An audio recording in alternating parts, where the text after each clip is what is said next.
देखिए, एक अरसे से हम आपके सामने मिर्ज़इयत, कादियानियत और ख़त्म नबूवत के हवाले से बयानात करते चले आ रहे हैं। हमारा मकसद यही है कि हमारे मुसलमान भाइयों को ख़त्म नबूवत के हवाले से आगाही हासिल हो और कादियानियों, मिर्ज़इयों की असल हकीकत क्या है उसके हवाले से मालूमात हासिल हों। देखिए, नबी पाक अलैहिस्सलातु वस्सलाम ने उम्मत मुस्लिमा के बहुत सारे फ़राइज़ गिनवाए हैं, जिनमें से एक हमारा फरीज़ा ये भी है कि हम वो उम्मत हैं कि जो नेकी की दावत देती है और बुराई से रोकती है। हमारा ये कहना नहीं है कि मौलवी अपनियां जानन दावतां करना, लोगों को नेकी की तरफ बुलाना मौलवियों का काम है, असी की करिए, साढ़े ते ताल्लुकात बड़े ने।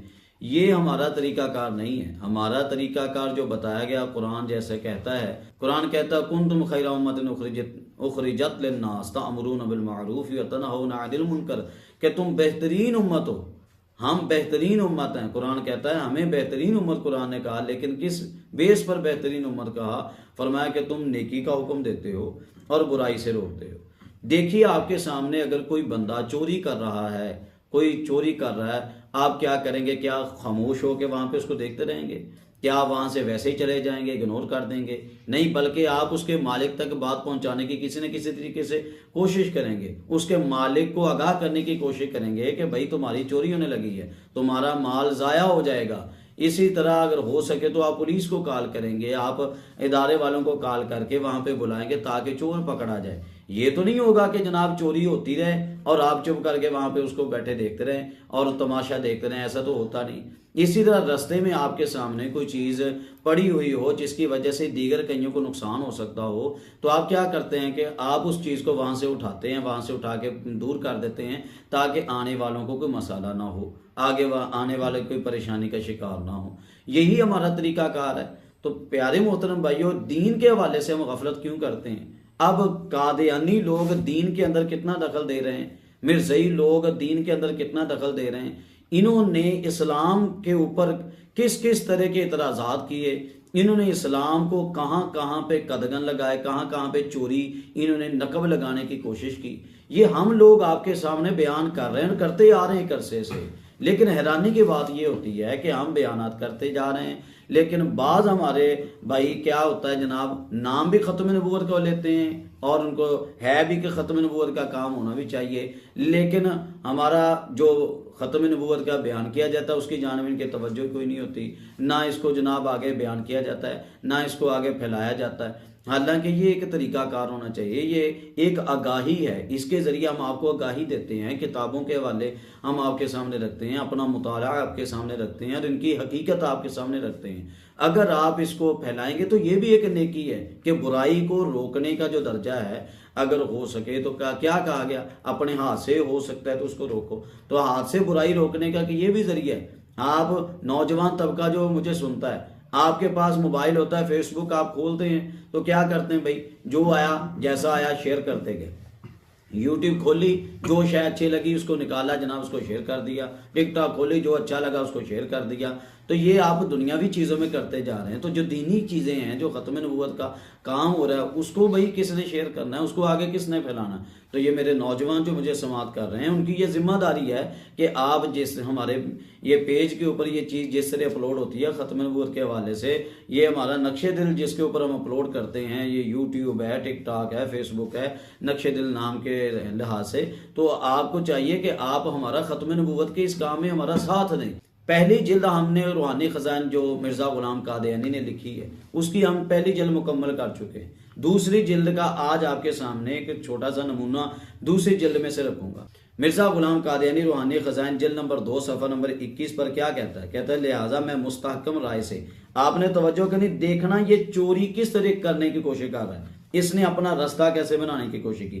कहता है लिहाजा, या आप हवाला ही मुलाजा कर सकते हैं, लिहाजा मैं मुस्तहकम राय से ये बात जाहिर करता हूँ कि मुक्तदाए हिकमत और रहमत और बंदा परवरी इस कादर मुतलक का यही है कि वक्तन फ़वक्तन जब मसलहत देखे ऐसे लोगों को पैदा करता रहे कि अकायद हक्का के जानने और अखलाक सहिया के मालूम करने में खुदा की तरफ से इल्हाम पाएँ और तफ़हीम तालीम का मलका वहबी रखें, ताकि नफूस बशरिया के सच्ची हिदायत के लिए पैदा किए गए हैं अपनी सआदत मतलूबा से महरूम ना रहें। ये इबारत मैंने आपके सामने पढ़ी है, इसमें कई एक चीजें, एक नहीं कई एक चीजें मौजूद हैं। एक तो ये कि इसने अपने तौर पर इल्हाम को इस अंदाज से पेश किया कि इल्हाम एक वही ही है, इल्हाम एक वही है, और है भी उस तरह की इल्हाम वही कि जिस तरह कुरान उतरता रहा। एक तो इसने वो अंदाज सामने रख दिया कि इल्हाम के ये साबित करना था कि मुझे मेरे ऊपर इल्हाम होता है और ये रब की जानिब से जो वही नाजिल होती है उसमें इल्हाम में फ़र्क कोई नहीं, लिहाजा जो मेरी बातें ये कुरान की तरह पक्की हैं। अस्तग़फिरुल्लाह। एक इसका ये मतमा नज़र था, इसका मकसूद ये था। दूसरा इसने ये साबित कर दिया कि जो कुरान अल्लाह की तरफ से नबी पाक अलैहिस्सलाम पर जो कुरान नाजिल हुआ वो क़यामत तक के लिए नहीं है, वो उस वक्त तक के लिए था। अब मैं आ गया हूं, लिहाजा जब मैं आ गया हूं तो मेरी ही बातों को लिया जाए, और जो मैं दीन बयान करूंगा, जो मैं अपना मजहब निकालूंगा, जो मैं अपनी शरीयत निकालूंगा, उसी के ऊपर अमल किया जाए। नबी पाक का दीन खत्म हो चुका, अब जो मैंने कह दिया वही दीन, इसी को माना जाए। अस्तग़फिरुल्लाह मुअज़्ज़ल्लाह। ये इसका तरीका कार है, ये इसका तरीका वारदात है। इसके जरिए वो अपनी राह निकालने की कोशिश करता है कि क़यामत तक जो जो जिस तरह आते जाएंगे अल्लाह उनको उनकी ज़रूरत के मुताबिक इल्हाम करता जाएगा। हालांकि कायदा कुलिया क्या, आप अकायद की किताबें पढ़ सकते हैं, आप देख सकते हैं। मेरे सामने इस वक्त निबरास पढ़ी, मैं निबरास के हवाले से आपके सामने इसके एक दो चीज़ें रखता हूँ कि इसमें क्या लिखा हुआ, वाज़ेह तौर पर लिखा हुआ कि जो इल्हाम है, इल्हाम के हवाले से लिखा हुआ कि लैसा मिन अस्बाबिल मारिफती बिसिहति शैअ इंद अहलिल हक़। कहा गया कि जो इल्हाम है, इल्हाम ऐसी शय है कि जनाब कि इसके जरिए किसी चीज का सही इल्म हासिल नहीं होता, इसके जरिए किसी चीज का सही इल्म हासिल नहीं होता है। यहाँ पे साहिब निबरास ने बड़ी बातें की हैं, मैं एक दो चीजें उसकी आपके सामने रखता हूँ। वो क्या कहते हैं कि भाई अगर इल्हाम इस तरह पक्का हो जाता ना तो फिर तो काफिर भी क्या करते। अल्लाह पाक ने काफिरों को क्या कहा था, कुल हातु बुरहानकुम इन कुंतुम सादिकीन फअलज़महुमुल किज़्बा बिअज्ज़िहिम अनिल बुरहान फलौ कानल इल्हामु हुज्जतन लमा तहक्कका अज्जुल कुफ़ारी लिअन्नहुम युमकिनुहुम दाअवल इल्हाम। वो क्या कहते हैं, कहते हैं कि अल्लाह पाक ने काफिरों को क्या कहा, अगर तुम सच्चे हो तो ले आओ दलील। तो अब अल्लाह पाक ने जब दलील से ये आजिज आए तो अल्लाह ने इनको झूठा करार दे दिया। अगर इल्हाम दलील होता तो फिर कुफार वहां पे आजिज ना आते, क्योंकि फिर कहते हमें तो इस तरह इल्हाम हो गया, वो इल्हाम का दावा कर सकते थे। लिहाजा इल्हाम होना कोई पक्की बात नहीं है, इसके जरिए कोई पक्का इल्म हासिल नहीं होता। दूसरी वजह ये बयान करते हैं कि इल्हाम पुख्ता क्यों नहीं, वो कहते हैं इसकी वजह यह है कि जो दिल में बात आती है ना, कभी वो अल्लाह की जानिब से होती है, कभी वो शैतान की जानिब से होती है, कभी नफ्स की जानिब से होती है। अब हमें कैसे पता चलेगा कि ये जो बात दिल में है ये अल्लाह ही की जानिब से, ये अल्लाह की, हमें कैसे पता चलेगा। हाँ, जो हमारे बुजुर्गान दीन बाज़ औक़ात कह देते कि ये इल्हामी बात है, वो अपने इस्तिदलाल के तौर पर कहते हैं, पक्की कतई बात वो भी नहीं कहते। हाँ जी। और इसी तरह क्या कहा गया, नबी पाक अलैहिस्सलाम ने फरमाया मन फस्सरल कुरान बिराई फलियतबव्वा मक़अदहु मिनन नार। जिसने कुरान की तफसीर अपनी राय से की तो वो अपना ठिकाना दोज़ख में ढूंढ ले। अब राय से तफसीर करना ये कहाँ से निकलेगा। राय से तफसीर करने में भी दो सूरतें, अगर तो जनाब तफसीरी से एतबार से की जाती है कि बंदा नजरो इस्तिदलाल वहां पे कर रहा है, अपना इस्तिदलाल पेश कर रहा है कुरान और हदीस की रोशनी में, फिर तो कोई मसला नहीं है। और अगर जनाब इससे मुराद ये है कि भाई फकत राय ही राय है, इस्तिदलाल वहां पे कुछ नहीं है, तो फिर ऐसी तफसीर भी जायज नहीं होती।